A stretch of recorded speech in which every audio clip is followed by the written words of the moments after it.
सजना के गीत मोर थारू गाउँमा बाचा परल ब्रीत हो ओ मादल के तालाउमा गोडा लचकाई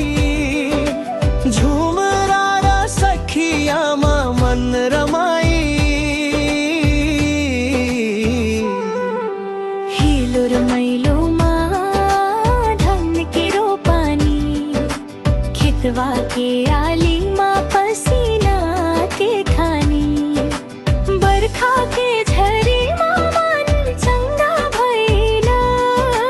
दसैया के अटवारी ढकियामा छैला दसैया के अटवारी ढकियामा छैला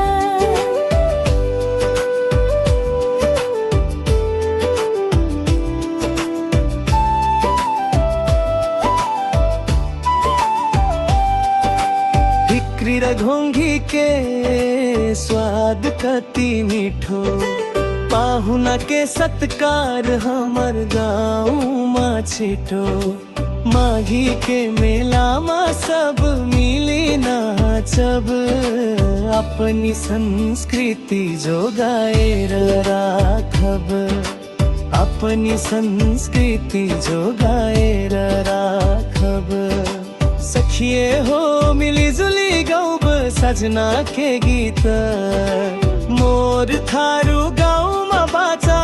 परल त्रित मादल के तालमा गोडा लचकाई झुमरा र सखियामा मन रमाई हिलो र रमाइलोमा